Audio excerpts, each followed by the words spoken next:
Warning. Watch very closely now. 3, 2, 1. Bzow! Check that out. The following podcast features terrible jokes. You know you can use Hot Wheels cars when you need to make a saving throw in D&D? Every car is die-cast. Usually about board games. We want the fun. Gotta have that fun. Must insist that no one attempt to recreate any joke performed on this podcast. We had less technical issues than $1 million company. All right! This is Boards and Swords.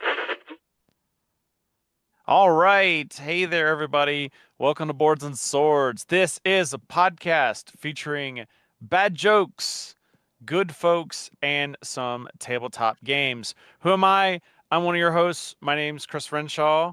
And if Philip hits the right button in time, then we'll talk and show all these lovely people, including my partner in crime, Mr. Philip Herbig. What's going on, everybody? Welcome to Monday. It's the Monday after PAX. I mean, there's some holiday coming up later in the week, but whatever. It's the Monday after PAX. Oh, you're talking about Tanksgiving. That's the right. holiday. That's right. Tanksgiving. But joining us this week, we actually have we've increased the number of Chris's on the show by 100%. We have Chris Spivey on the show from Darker Hue Studios. How are you doing? Great. I appreciate y'all having me on the show.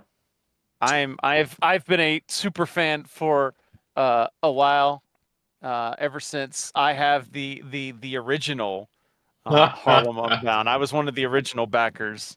So my baby. Like, I was excited when I found out that the second edition was like an actual like Chaosium product. I was like, oh, that's amazing. So, but we're gonna talk much more about all of that afterwards. But we are going first. We've got some news, Philip. I can't hit the soundboard button. That's true. I need to put that on here now. Anyways, so. I'm sorry. Hang on. I'm gonna... News. There you go. Oh man, I'm gonna apologize because some of the news there was like we're reaching the time of year where it's either the news is sales or it's just more of the same. Like, a lot of the news was just like, oh, this is getting like this new Pokemon set's getting like that's not really worth talking about. But first up, if you attend an online Catholic church, do they have Control Alt Delete, boys? That was good. I like that one. That was a good one. So this one was kind of weird. So last year or 2 years ago, actually, record-breaking Alter TCG needs another €2 to save its latest expansion, despite having already raised over 10 times its fundraising goal. 2 million. What did I say? Just €2? 2 singular euros. I was like, dude, I would have thought of that if that's all they needed just to have it happen. Just €2. That's all. So, if you remember, if you pay attention to Kickstarters, then back in 2023, the card game Altered broke tons of records with a €6.2 million debut. As they mentioned in here, for the next latest expansion, it's running almost €2 million short, despite having raised more than its funding goal. The Seeds of Unity campaign, let's see, at the time this was written, it's €535,000, but if you look now, it's like 850,000 euros. Since launching on GameFound in the beginning of the end of October, beginning of November, and set the €50,000 goal less than 9 minutes after the live. But then like they came out with an update and was just like, oh hey, by the way, we need €2.5 million actually, and everyone's like, what? I mean, and they even came out and said, like, if we don't reach this, then like we're done with Altered, like, we won't be able to continue. And that's very clickbaity of a headline. If you dig down and read some of the updates, it's basically what they're trying to say is that to do what they want to do, they needed two aspects of this, which was they needed the Kickstarter crowdfunding money, and then they also needed retailer pre-orders. And that's like, they didn't want to raise the goal. They didn't want to put the goal at 2.5 million because they're not expecting it all to come from Kickstarter, which I would say you could have, considering there's the, like, you could just put a retail tier on there and just, they could have games have we seen that have a retail tier? Yeah, so like that part is a little weird. And granted, this also has like Altered technically is an Asmodee product somewhere down the line. Like it gets published by Asmodee at some point. But it was just it was a Isn't then everything everybody's an kind Asmodee of being product like, now? huh? Isn't everything just an Asmodee product now? I mean, Don't they yeah. own all of the gaming world? Either them or Hasbro. Yeah. I'm sure there's just some like numbered LLC above Hasbro and Asmodee that owns them both. Probably Disney. Yes. Through like a But, Cayman Island bank account. Yeah. So, and then you go through and just people are just talking like the company's trying to spin it in a positive way, but everybody's just like, why weren't you upfront with this in the beginning? This is kind of dumb.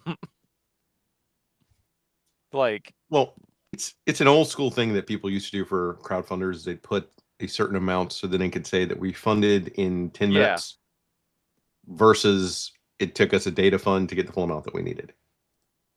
yeah, no. That part, I understand why they did it. I'm just talking about like people are saying, yeah, no, that's always the case where it's like, oh, until we reach this stretch goal, we actually can't make the game. Yeah. And that's pretty much what it was having. So I don't know if they ended up getting anything in the downside, but at the same time, I know Altered at our local store, they had like a presence for a while, and then just like somewhere around 6 months ago, just died.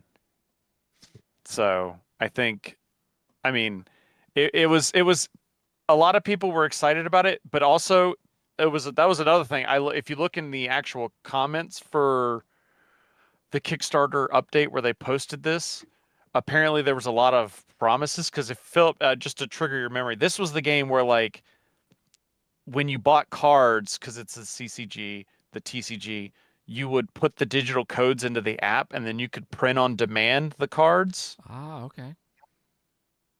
So like if you wanted to have more copies to like put in other decks or something like that, you didn't need to buy, if you had 4 copies of the card and say 4 was the play limit, you didn't need to buy 16 so that you had 4 for every deck. You could just print on demand more copies as long as you legit owned 4 of them.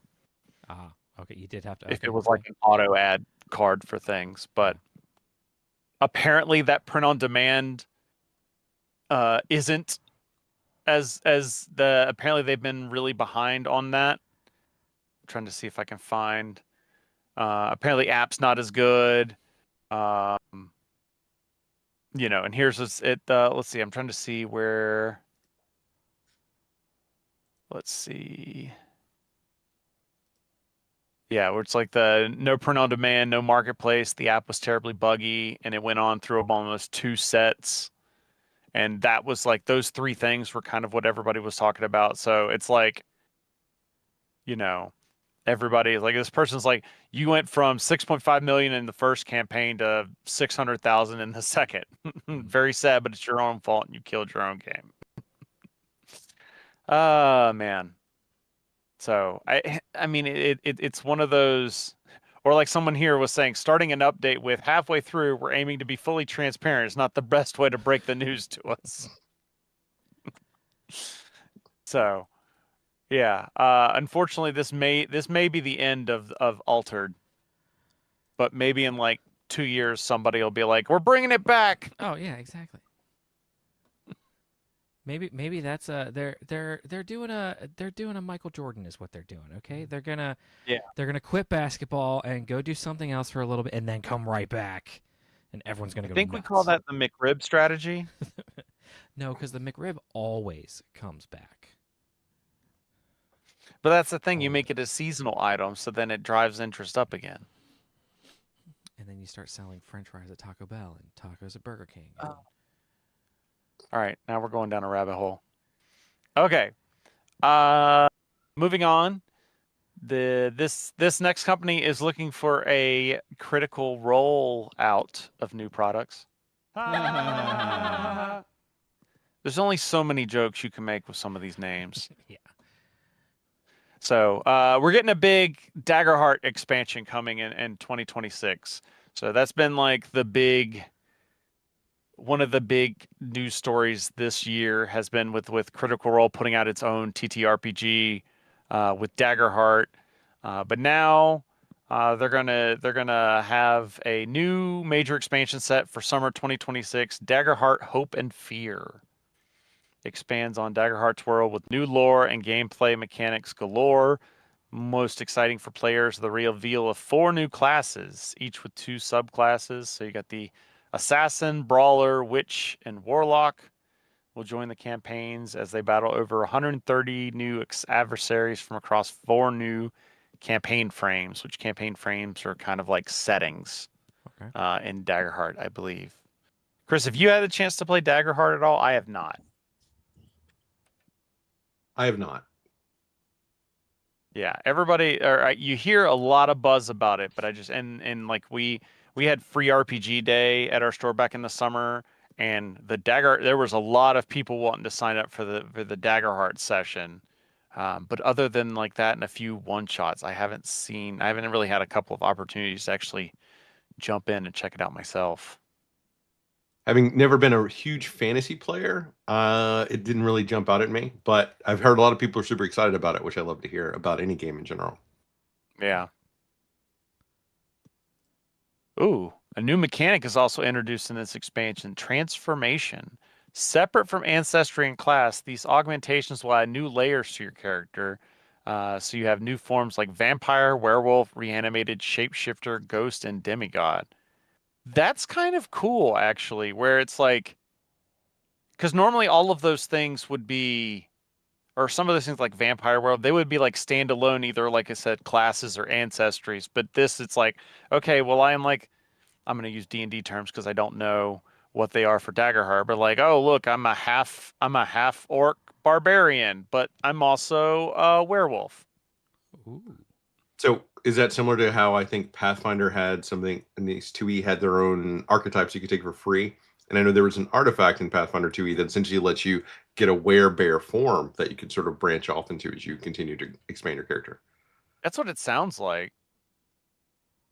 Mind you, when you first said it, transformation, I immediately thought Sailor Moon off the top of my head. But that's just where my brain goes. I mean, that's canon now. Like that's just, or at least it's headcanon here. That yeah. Now I just I want I need a werewolf transformation in the style of Sailor Moon. Yes, is what I really need now. Oh man. So yeah, then it looks like there's community cards. So standard edition is gonna be priced at $39.99. That's pretty sweet. And then of course you get the deluxe edition artwork, GM resources for $119.99. That's a big jump between a normal and a deluxe edition. From that's an $80 jump. That's an $80 jump. Oh well, I mean, Chris, how much are tons of pretty dice worth to you, my guy? I mean, you're not wrong. So the advanced edition could be like a leatherette copy of the book. That in of itself would make it look cooler on your book. Well, no, I'm not saying it's not worth it. I was just like, that's just a big gap. Did someone say warlock? No, I said werewolf. Werewolf. All right. Okay. Warehouse. Well, I'm sure. What was that? A warehouse? Warehouse. Is that a house that turns into DM scribbling fierce? It is now. Yeah, I think houses are just meant to be dropped on sisters. Yes. I'm sorry, I just spoiled the end of Wicked for good for people. I apologize. Dun, dun, dun. Or I've All told right. you the beginning of Wizard of Oz. You decide. Yeah, I was about to say the ending that was spoiled back in the beginning. Okay. For the next story, I'm sure you've already embraced for this news. So, I'm starting to think the whole spinning Asmodee off might have been the best thing Embracer Group ever did. Okay. Because it sounds like Embracer Group itself is not doing so hot.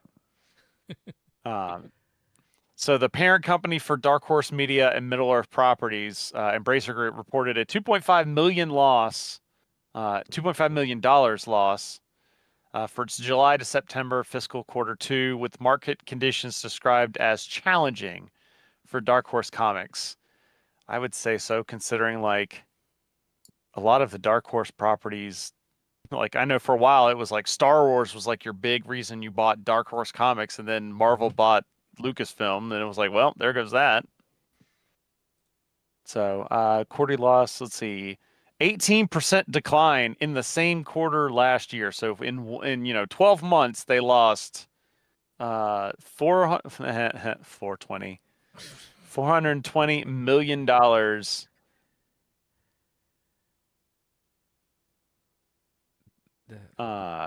Quarterly came on sales of $420 million. Yeah. Okay. Jeez. Like they in sales, like they're talking about for Dark Horse Comics. Like between last year at this time and this year, they've not sold, or they've done $420 million worse in sales. So, let's see. Market conditions are challenging. I mean, that is a fair point. Impacted by tariffs and developments. I guess the economy is kind of in the pits right now. But several strategic initiatives are ongoing to. Okay, that's just a bunch of business mumbo jumbo. Yeah. Several strategic initiatives are ongoing to drive improved medium to long-term profitability. But they're planning to spin off Coffee Stain Group, which includes some of the company's video game assets, and rename itself Fellowship Entertainment before the end of the year. I'm guessing it includes some Middle Earth type video games. Probably. Well, remember, Embracer Group owns Lord of the Rings. Oh, 100%.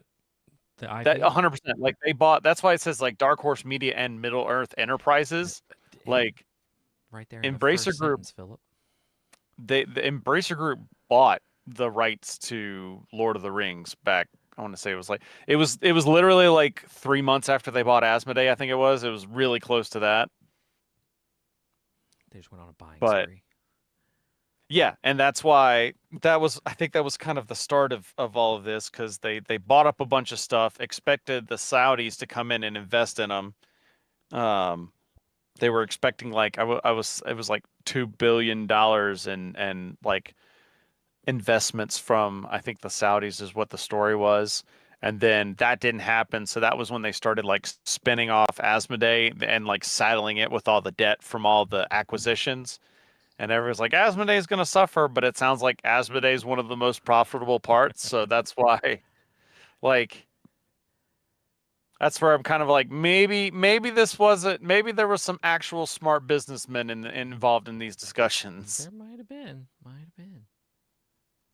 It's that CCG money. They got that Star Wars Unlimited. It just like prints money there. Yeah. But I mean, I always thought this was weird seeing this is weird just because when they started buying up all these things and buying up all these properties, and then when they bought like Dark Horse Media, I was like, oh, this is someone that's buying up a bunch of properties and then buying up a bunch of like distribution assets so that we could take this IP and like throw it down on a bunch of different media. Like, you own Lord of the Rings and Dark Horse Comics. Like, why are there not like Lord of the Rings comic books? Or, like, I'm pretty sure one of the other games that Embracer Group, like, I think what's it called? The Deep Rock Galactic, I think, is one of the properties they own. Like there should be Deep Rock Galactic comic books. Like that was what I thought they were trying to do when it's like, okay, we've bought a bunch of IPs and then we bought a board game company and then we bought like a comic book company. It's like, oh, they want to like spit out these IPs onto a bunch of different media, and that never happened. Not really. Oh, okay. Through Coffee Stain, which was mentioned in here, Yeah. which they're going to spin off Coffee Stain Group. Yeah. With Ghost Ship Games, who has Deep Rock Galactic, which is such a great game. Need to get back into playing that. In your abundance of free time. In my super abundance of driving 15 hours a week for work. If I just had a self-driving car and I put my computer in the back seat and then I could just play games on the run, that would be perfect. I think that's the whole point, right? Exactly. Okay. Almost done. Wouldn't it be funny if pizza places and airports only served plain pizza? Right, So, right, I have Chris? here- That was so I know. bad. So bad. I'm a dad, and I tell bad dad jokes. And there's a bar that you haven't hit yet that I'm waiting for you to get to. Oh man. So other news, FFG did their in-flight report at PAX Unplugged. They also revealed that all their future in-flight reports will be at PAX Unplugged. Like they're not going to be doing Ooh, Gen they got Con. away from Gen Con. Okay. Yeah. So I don't know what the T is there. So there was a lot of I'm linking to a website called Hall of Heroes. They're mostly focused on Marvel Champions, but it was the best place I could find that like kind of did a good breakdown of all the news.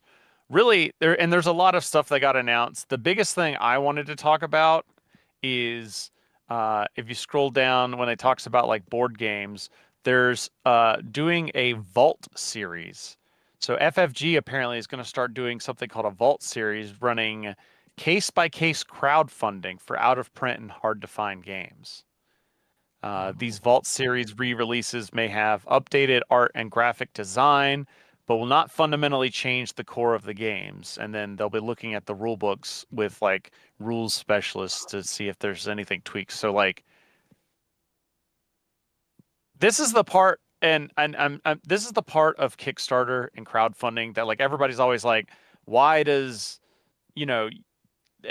X company still use crowdfunding? And it's because making games or making products and having to forecast how much of something you need to make is like a really hard thing to do because you overshoot. And especially when you're talking about like a board game, especially that has a high manufacturing cost.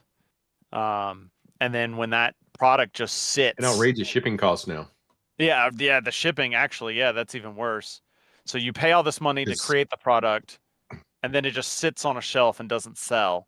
Or you do the opposite, which is like what we've seen with the Gundam, which is you don't make enough, and then people are just like literally stabbing each other, or figuratively stabbing each other, trying to get your product and then scalpers are sending it through the roof and that sort of thing. So it's like you can't win. And that's why like you'd always see CMON doing these like Kickstarters because it tells you like this is exactly how many, like we've got this many backers. We make this much and then a little bit more for this like stores. Yeah, like plus 10%. And we know at least most of that is going to sell because people have already bought it. So this makes sense to me and is actually, I think this is kind of cool. I don't think that they're going to use crowdfunding in the sense of I don't think FFG is going to be going to Kickstarter. I could see them use GameFound. I wouldn't be surprised. But honestly, I would be mostly surprised, or what I feel like they're going to do is just start something on their own website. I think what is it? I looked this up. There's a website called GMT Games. They make a lot of like really crunchy war games. And they've done something like this forever. They call it the P500, where it's just like once 500 people buy this game, we'll hit print and then like make it and ship it out.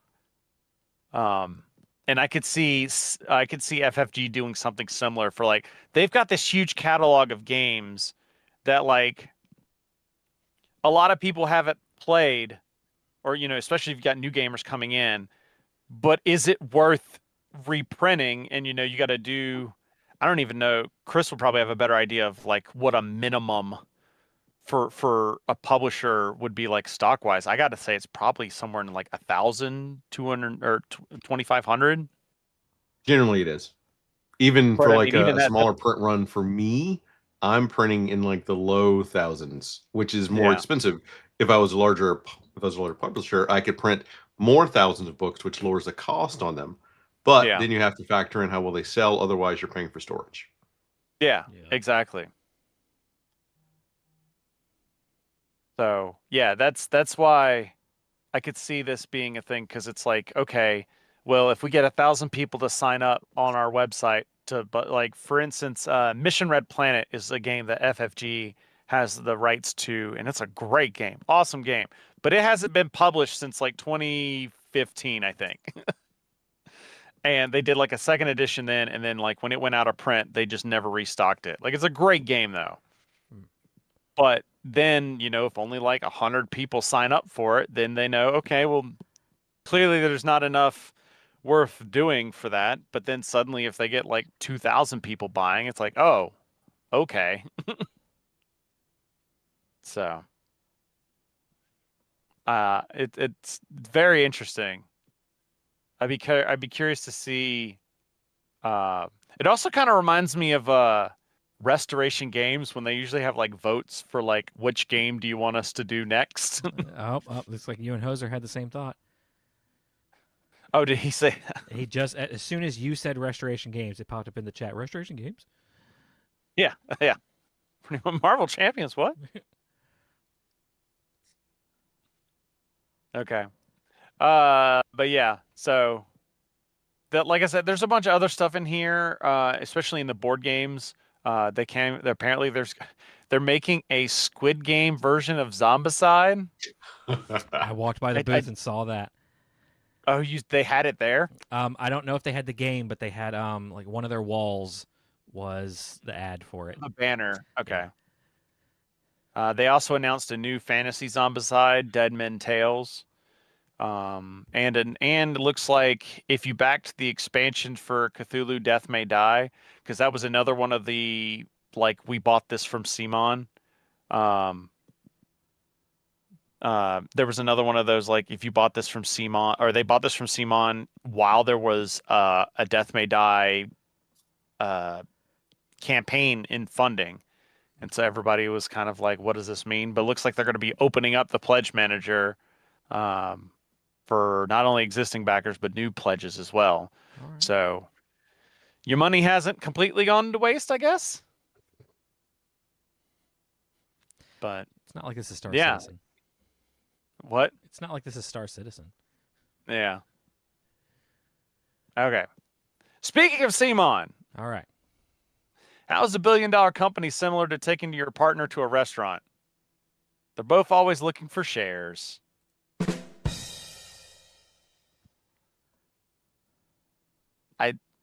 That one was a stretch. I know.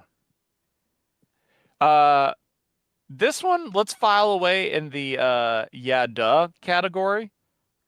And that is CMON share sale to raise company funds falls through for the second time this year. Oh, geez, guys. Second time. So they'd hoped to sell. This is a little bit of capitalism 101 here, but like they made 360 million newly created shares, which would have valued the company at just over $5 million. That's sad, actually. But they added this day, but the conditions for the share sale had not been fully satisfied. They believe the lapse agreement would have no material adverse impact on the business. They would continue to seek fundraising opportunities, but did not provide specific details. Yeah, I wonder why nobody wanted to jump on the sinking ship. It's like kind of the thing with it's like you have to have something of value for people to buy it, and CMON is doing nothing but like offloading everything they own. So why you would expect somebody to give you money, I don't understand. Did they? Like they've been Who'd they sell Arcadia Quest to? I don't know. I'm gonna talk to that company. Arcadia Quest was a fun game. Yeah. I wonder I actually that might have been what's it called games? The people that bought like Blood Rage and all those. I think that's the one Okay. it was. Um Ooh, a Blood Rage Arcadia Quest crossover. it starts with the T. I want to say it's like Tycoon Games. I think those are the I think they got it.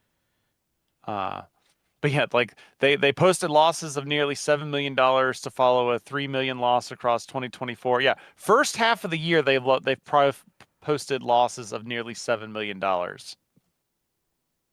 And then they have 8 undelivered crowdfunding campaigns, as well as another 8 pre-ordered games still to make their way to backers. Oh, geez. And you're wondering why nobody wants to give you money.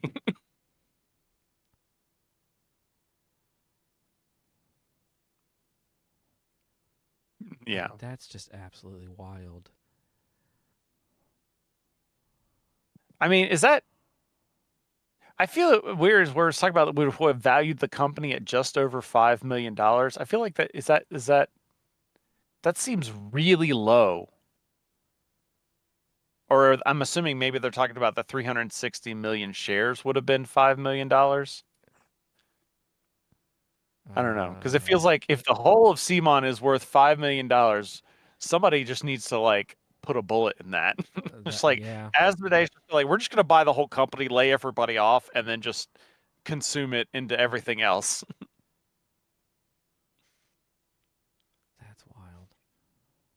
Yeah. So yeah,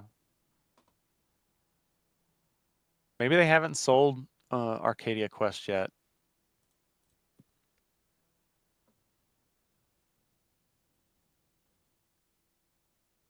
Wait, they also added extra charges for backers of its Marvel United Witching Hour and Cthulhu Dark Providence pre-orders, asking backers to pay an extra 69 cents and 230 respectively to cover tarot costs.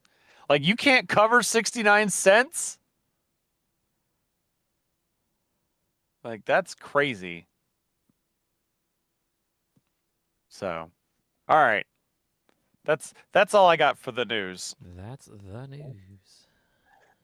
So, like I said, it's been kind of a rough piece as far as news wise.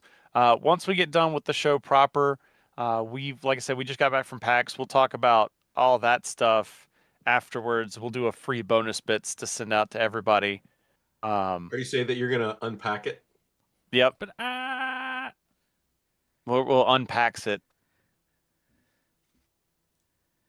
But with that, let's go back to Chris and talk about. So, how did you get involved in writing with RPGs? I've always loved gaming ever since I was a little kid. When I had like the red box set when I was 5, and I started sort of writing my own worlds since when I was around 12, and I created my own like sort of Afrocentric fantasy world. Then I created a superhero world and like sci-fi and all this other stuff. And since then, it just sort of spiraled into whatever I'm doing now, really. Nice. Now, do you still have like have you managed to make the writing your full-time job yet, or is this still like a side thing, side hustle? So for most of it, it was a side hustle. I did a lot of freelancing gigs, like with Artal Certain Games, Chaosium, a whole bunch of other people. And then I would also have Darker Hue, where I would publish sort of my own stuff and whatever I wanted to do then. Due to the recent changes in the US, I was part of a downsizing for my company. Ooh. So I was eventually rifted with some other people. And almost in the day of being rifted, I said, hey, this happened. I'm a program manager. I've got all these other stuff. I'm looking for a new gig. If anyone knows anything, let me know. And then I got contacted by Shane Ivey from Arc Dream and says, hey, We know you. We're a good person. We generally get along. We need someone to be our production director for us so we can get our shit out the door from our Kickstarters. And then we sort of debated back and forth about salaries and like what the role would entail. And so now I am a full-time TTRPG professional working at Arc Dreams.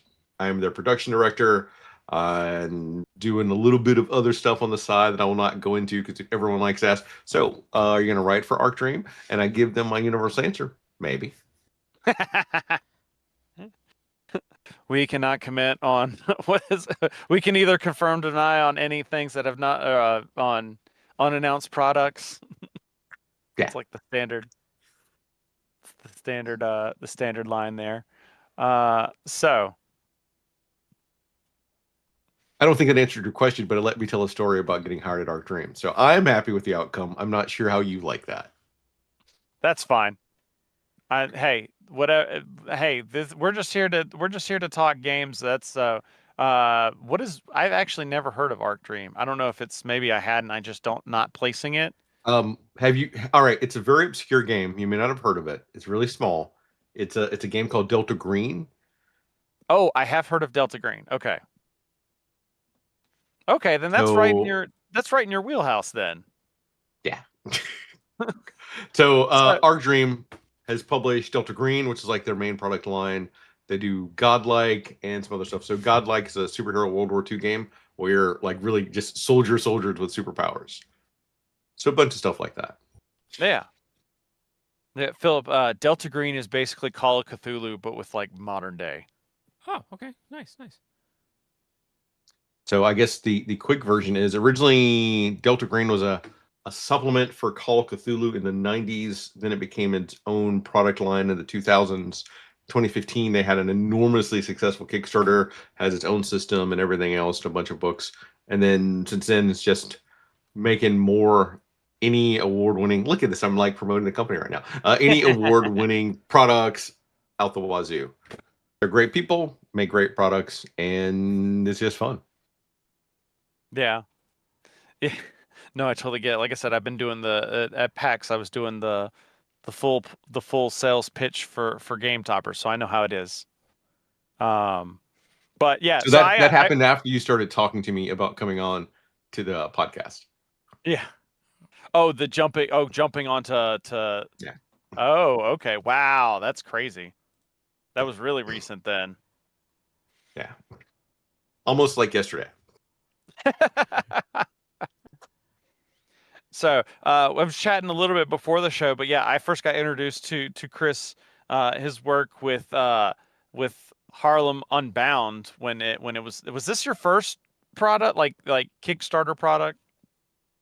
All right. The backstory for Harlem Unbound 1E. So originally I had written some stuff and I pitched it to a whole bunch of other Cthulhu-based companies. I was like, hey, I've got this great idea. Harlem Unbound, it's set here. This is kind of what I want to do. And everyone rejected me. It's like, no one wants to read that. No one wants anything to do with that at all. And so I decided that I'll just do it myself, essentially is what it boiled down to. And I got fortunate enough to encounter Brennan Reese, a friend of who became a friend. We went to Auburn High School together, and he reached out to me when I was going to Metatopia. And I told him like my dream of Harlem Unbound. And Brennan was an established artist, layout designer of nearly unparalleled skill. And together, he helped me make the book I wanted to make. Like, I handled a bunch of the writing, he handled most of the layout stuff, and we came up with the artistic vision together. And that's how Harlem Bound 1E came into existence. It was Darker Hue's first project and my real big passion project to get out. Nice. How was that? Especially, let's see, I gotta remember. Let's see, 2017. So like, especially given where we were climate wise in 2017, how was that launching a product like this at that time? There's a lot of hate, but I'm not going to focus on that. There was also a lot of positive input from people that wanted to see the book.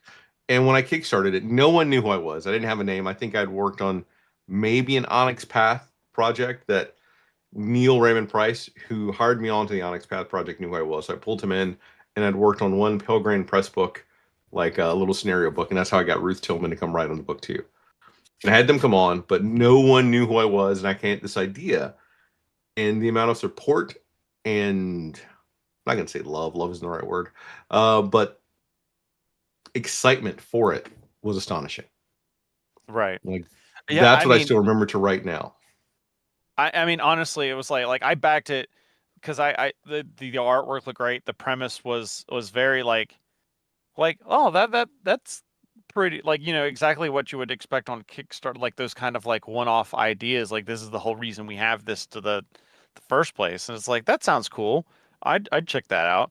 And then like I got it and I read it, and it was like I swear that like the pages I had to go back and reread it today, but like the my favorite part of the book is the racism reality in the game, and like and the kind of the storytelling aspects of it. Like I like this 2 page has probably impacted me more in gaming than like any other RPG book. Like speaking as a white person that doesn't know anything about racism, like that was like just I don't want to say it, I don't, it seems overblown to just say like, but it was a tonal shift.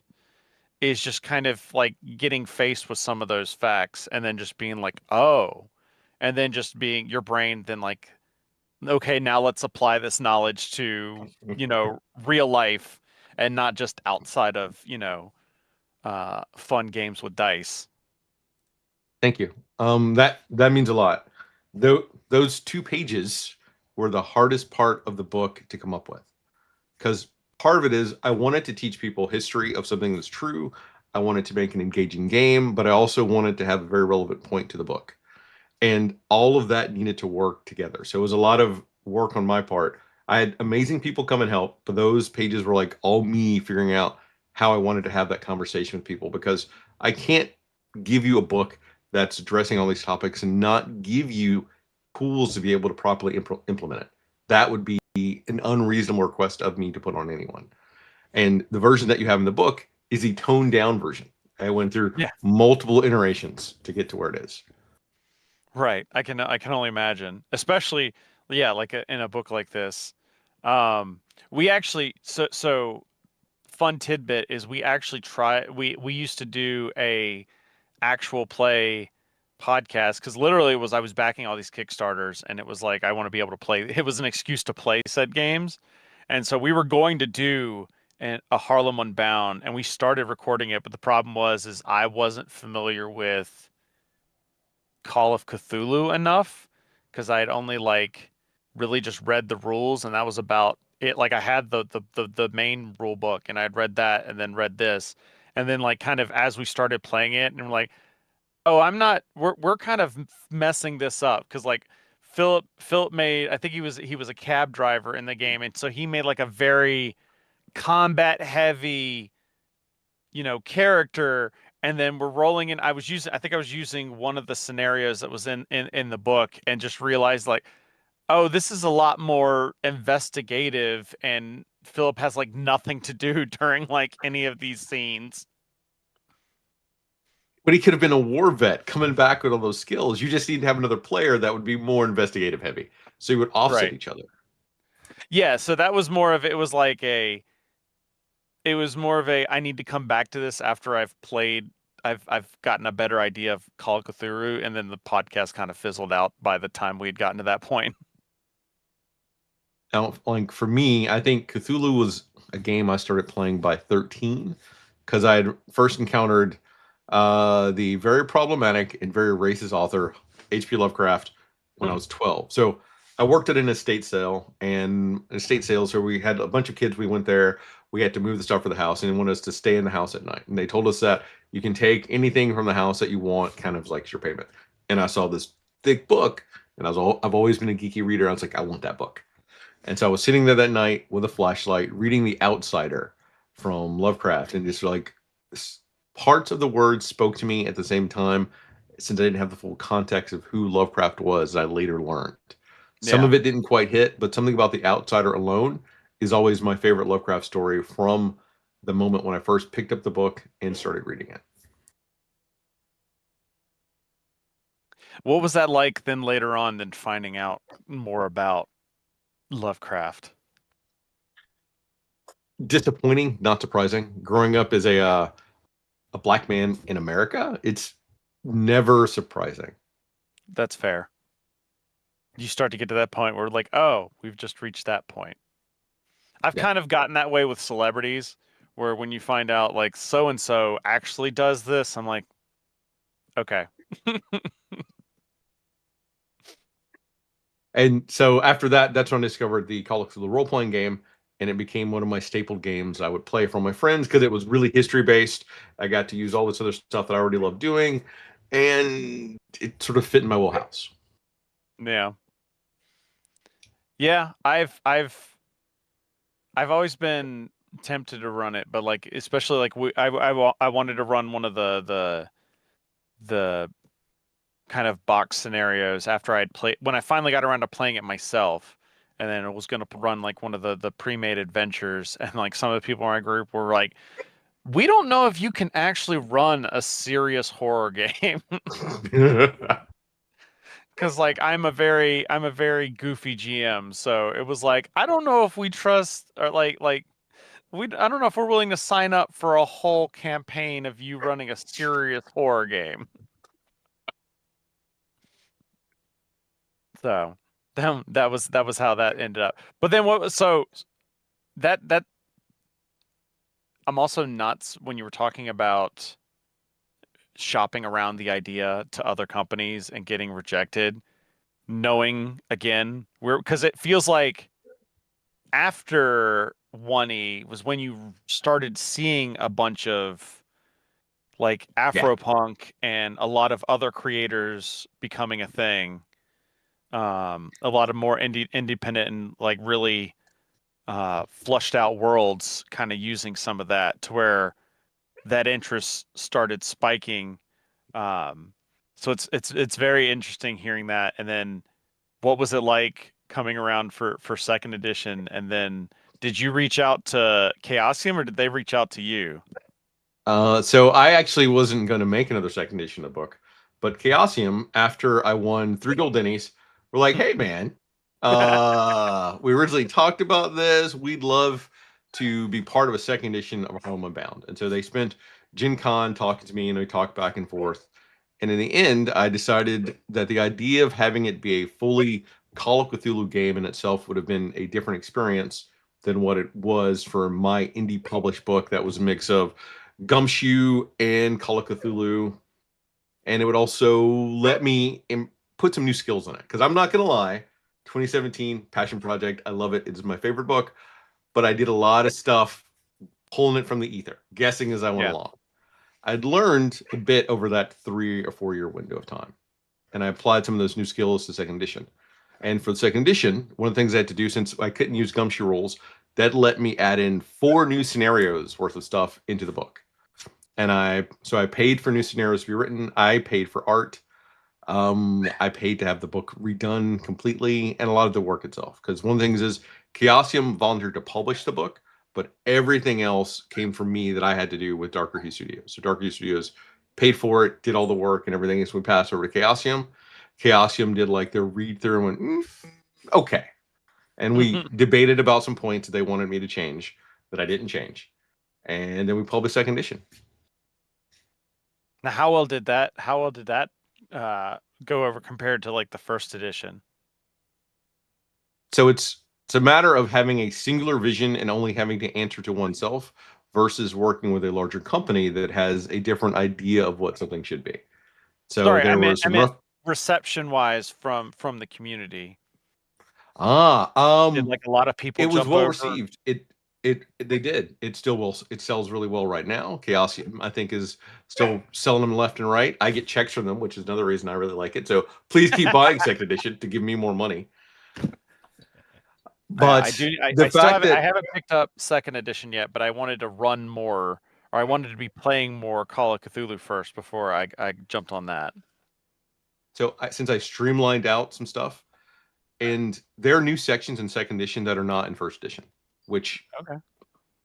I love second edition, but there's something about first edition that means more to me than I can possibly put into words because Oh yeah, no doubt. It's like the passion project aspect of it. Yeah.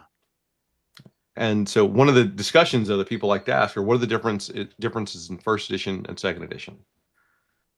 And so for first edition, I actually took out one of the scenarios from first edition and I did not put it in second edition because either I want to turn it into a campaign, but I also wanted something to be very distinctive about first edition. That's also why second edition has different cover to it and different Right. things like that. So there are some inherent differences in each. So it's good to have both if you want a full collection, but you don't need both. And then and then I remember hearing about Haunted West. But I actually did not I didn't back that one. So what is Haunted West about? Haunted West. All right. I'll take a step back. Growing up, I was raised by my grandmother, and my grandmother loved westerns. Like I cannot stress how much she loved westerns. And so on Saturday mornings, I'd sit there in our one TV watching cartoons, and then she'd stroll in around 9:30, and then became Western Day. I hated it, hated it so much. And for the first year, it sucked because there's only one TV. But after the first year, it sort of became our routine. And so then I really got into westerns with her. But something always stood out with me about the westerns. They always felt off. And I realized along the way, it's because I never saw people that looked like me get to be heroes. At best, they were tertiary characters, they were enslaved, and other marginalized people frequently had the same thing. And they were constantly telling this false story about the Confederate myth, essentially. And they had like their rebellious Southerner as their hero. And I wanted to make a game that really went and delved into the West, talked about the various people that made up the West, the actual struggles of the West, put it into an engaging combat system. So I made my entire new mechanical system for it called the Ouroboros system. That's a Darker Hue Studios house system. And once all that was done, I brought in a whole bunch of voices from different backgrounds because the American West is made up of people from all sorts of cultures and areas. And I wanted Right. everyone to be a part of the book. And then after getting all that, so you've got like your full historical base, then you've got your new mechanical system. I layered on the Weird West on top of it because everyone likes to shoot a zombie or shoot down an alien. And then on top of that, I layered in more cultural and historical references. Then on top of that, I layered an entire alternate Reconstruction timeline that worked. So essentially, for the Reconstruction alternate history timeline, I just made Booth's plan slightly more successful and then let it sort of follow a logical course of what could happen. Which means Reconstruction would have flourished. I imagine that had to have been really fun of like just imagine detailing out the alternate history of like what gets impacted by this, what gets impacted by this, and just kind of dragging that conclusion out further. It was brilliant. It took a lot of work, but it was so much fun. And getting to like move different people into places. And the fact that it only took the smallest change in history to have made a better US for a lot more people. Staggering to think about. Oh, it hurts a little bit. And then, yeah, okay, yes, I forgot that. Yeah, you ended up winning the 2022 Diana Jones Award. I remember seeing that. I've never won a Diana Jones Award. I've been nominated. Each of the books have been nominated for Diana Jones Award. Excuse me, nominee. I've never won. Sorry. I've won Haunted West, I think, won a Silver Annie for Best Rules. So that made me feel good. I created my own rule system, and that same year I get to win an award for it. So that's got to be like really cool. Yeah. Sorry, I'm patting myself on the back. If the show's about to interview me, I figure I might as well feel like a little boisterous about it compared to usually where I'm like, no, I didn't do anything. It's okay. So given that that had to have been a different take of, sorry, I know we're live, but I have to apologize. Can you give me 1 second? Oh, yeah. I have a dog that's lonely that wants to come into my office. That's fine. I was hearing it. People on camera get to see me. Come here. Come here, you. I'm right here. So people that aren't on camera don't get to see this, but you want to say hello? Come say hello. Oh no, that Hey, dog is what's way up? bigger than I thought it was gonna be. Yeah, she's a 70-pound blanket. Oh my Yep. gosh. Right, go sit over there. Sorry, I didn't know if you heard the barking, but I heard the barking for the past like 3 or 4 minutes. I felt bad that she was out there by herself. That's all good. No, I totally get it. That's why, I'll keep hearing the cats and make like, get up here. Someone's just be sitting there like, pay attention to me. But that had to be exciting and just different in general, because I imagine just imagining that Harlem Unbound, you're drawing in a lot from your background, and then with the Haunted West, you're kind of expanding that scope and drawing in other nationalities as well. So that had to be, like I said, exciting, but also completely different Terrifying. from just or like, huh? It was terrifying because, Oh, I can imagine. right, Yeah, Harlem Unbound, I knew a lot about Harlem Unbound, and part of it is Zora Neale Hurston was my cousin, and so I knew that since I was a kid. So I've always had sort of a vibe for Harlem in itself. The look on your face, Zora Neale Hurston, super famous writer. Just leave it there. got it. Okay. So I've always had an association with Harlem. For Haunted West, and Harlem Unbound is like a 10-year window essentially where we're really focused on. Yeah. Haunted West is from the start of essentially the colonizers coming to the US and then like the Western expansion and everything else until like the last stagecoach robbery is what Haunted West covers. So it covers about focused on 80 years, but it covers the entire span of humanity essentially from that. And to do that, I brought in, I want to say there was 11 other people that worked on that book. Mhm. So it's not only focusing on history, trying to make it incredibly accurate as possible, because a lot of the history itself is either hidden, people have stolen other people's stories, and then you have to help people learn to research. Like researching is a skill, and it takes a lot of time and effort to get it right. So it was having people go, they'd research things, they'd say, hey, how's this? And I'd go, that is about 80% right. I need you to go back and do a little bit more of this, maybe look over here, maybe do these things. And what part of the problem was this happened, and I am using the word problem very intentionally, is that like when I did the Kickstarter, about 4 hours later is when the Kickstarter union strike happened. Oh. And and a lot of us are on Kickstarter at the time, got very lucky that the union striker said, hey, please back people's projects, because I was about to like turn off my project until they Yeah. came out and said that.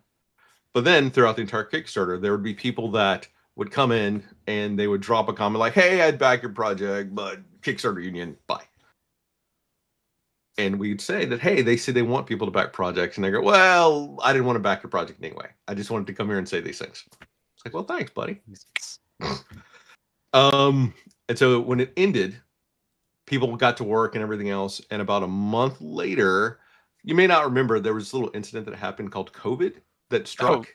Right. So people digging into deep historical research about genocides and like Western expansion and colonization, trying to write Haunted West was not necessarily the best thing for a lot of people at the time, because there's a lot of emotional strain during COVID, and still now, because COVID isn't really gone.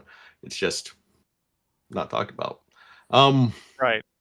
And not to mention, as we got into COVID, there was also a lot of increased tensions. Yes. It's like, I want to say, was it May 2020 was when the George Floyd incident was? So yeah, there was a lot of stuff associated with making Haunted West, and so there was sometimes some people had to like step away from the project because of everything that was going on. And I'm of the old school that if the most important thing is going to be you and your mental health. So if this isn't something you can work on, just let me know, and we're good, because you just need to take care of you. And so I had people roll off the project and some people come on, but I want to like focus a little bit on the time period where we had to create Haunted West during that entire time period. And like it was difficult to say the least. The fact that it then got nominated for a Diana Jones Award was amazing. The fact that it won an award was even better, because then I got to send awards to everyone that worked on the book, because without their work, that book would not exist. That's And so awesome. it felt good. Especially given everything you had to go through to get the book published. Yeah. That's got to be super. Gosh, I can't even imagine what that must have been like. And I can talk, and we talk about tariffs now, but during COVID, the cost of paper itself. So I'd originally gotten one price for paper that was here. I'm using hand gestures for people that are listening later. That's really low to my desk, showing how low it is. And then I moved my hand like 4 times higher is it where the paper price was at the end when I got ready to print the book. So it more than quadrupled the price of paper. And Haunted West, for people that may not be associated with it, it's a fleet book. It's very thin. It's a slight 806 pages. And that's me having cut 30% out of the book to get it down to that trim 806 for pages. Yeah. Wow. Yeah. Oh, yeah. Because that's like when we had all the shipping delays. So it was nothing but God. hurdle after hurdle to get the book out to people. And at Oh. no point in time did I charge people an extra 69 cents or an extra $2 to ship my book out. I paid that cost. Yeah. And yet you're still around, and CMON's like, having issues. I'm not taking a drag at Siemens. I'm just talking that like it was a lot of work to get Haunted West out, and I took a lot of that for myself because for running a crowdfunder, in my opinion, you're making a pledge to people to do this thing. And once you've established something, you've given your word, and it is up to you then to fulfill it. That could be the Westerner in me, though. So what about, so you had talked about that you had you made its own system, the Ouroboros system, but what does that consist of? Like at a simple level, what makes it different from any, what's special, I guess, about the Ouroboros system, and how does it help the game? So I've already established, I think I've let it known, I'm a huge fan of the D100. So for the Ouroboros system, it's a D100 roll under for skills, but for attributes, it's like a D20 roll under. The joy is the meta mechanic in it, where there's a thing called the river. For like every 10 points you succeed to skill by, you earn a jack. A jack's kind of like our meta currency. And you can store your jack and use it later. So this jack can either give you like plus 10% to a skill if you want to use it, or it lets you automatically exceed at a skill at the lowest level of success possible. And so you can just save it, but you have to come up with a narrative reason. Like, for instance, if you are a doctor and you did some great medical healing and you earned a jack, you could then later try to use that jack when you're investigating something by making a story about how earning it here relates to this. Okay.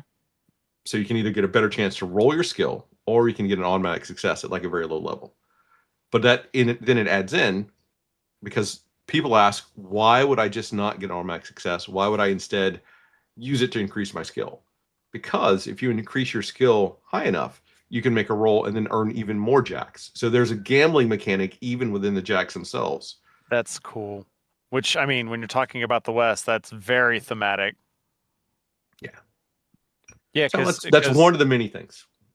Because those the rolling under, those are I want to say like Call of Cthulhu, they usually use the degrees of success, right? Where it's like the further away from you need to be, then the better the I think they have things like hard, difficult, or whatever that like divide your skill by something. Oh, okay. Maybe that's what I'm thinking of. Okay. That's now, yeah, now I'm just sitting here thinking about like the gameplay. That is really funny, especially as a GM. Like I could definitely see like trying to egg people on of like, and that's a part of it. And they have to tell you a story too. So that storytelling reinforces the game behind the mechanics, because it's all about the story in the end, and it's all about the players. Like that is what's the core of the game. It's right there. Awesome. Sorry, I got a little excited. I'll pull it in. How was it? So the only other thing I had, it seems when I was scrolling through and looking at it, it was very interesting to see, like you talk about there's the alt history aspect of it, and then there's also the Weird West kind of piece to that, because like almost usually those are like two separate games, and it's kind of like interesting to see both of them kind of combined into one product. So I keep talking about when I grew up, because a lot of my game design theory is based on me as a kid. I grew up in Alabama with a grandmother who was a nurse, but she didn't have a college degree, so she was a very low paid nurse. So we didn't have a lot of money. Like, we had next to nothing. If I wanted to get a game, I had to go out and earn a bunch of money and hope that I got the right game, because I wouldn't get another game for years. And so part of the theory for me has been, if I'm making a game, I want you to have everything in that one game. So you don't need another supplement. Those would be nice to have, but they're not essential. One of the reasons that Harlan Bound First Edition is a gumshoe core book is I wanted people to be able to buy that game and just run it. You didn't need to buy Call of Cthulhu. You didn't need anything else. You could run the gumshoe version and be 5x5. Or if you wanted, you have the Call of Cthulhu piece, and you could go buy their stuff too. So Haunted West takes that same principle, but expands on it. And Haunted West was built to be layered from the very beginning, like the mechanics. Because so you could have a gritty real world game if you wanted with Haunted West. Done. Like nothing else. You could have an alternate history game. Done. You could have a gritty alternate history game. Done. You could have a gritty alternate history Weird West game, all layered on top of each other. You get to decide that when you're making it. That's part of the theory behind it. And that's also why there are 3 different rule systems in Haunted West for the Ouroboros system. And technically there's a 4th one if you read to the end of the book. Because one of the Kickstarter goals was to make a Powered by the Apocalypse rule set for it. It's a Haunted West world. Do you ever worry that, like, splitting it up into multiple game systems like that some of the game gets lost in just the translation between different RPGs? No, because for the Ouroboros system, it is built that you could like run all 3 of those during one session if you wanted to, whichever one you wanted to. There's like a minis level, there's one where the GM doesn't even roll, and then there's sort of a traditional one that we talk about the most. For the Haunted West world, that could be its own game, but it was a Kickstarter stretch goal, and that was something people really wanted. And I want people to engage with the history and the alternate history of the book and like all that work that went into it. And if a harder, crunchy system isn't what you want, you can go Powered by the Apocalypse right there at your table, and you're good to go too. Awesome.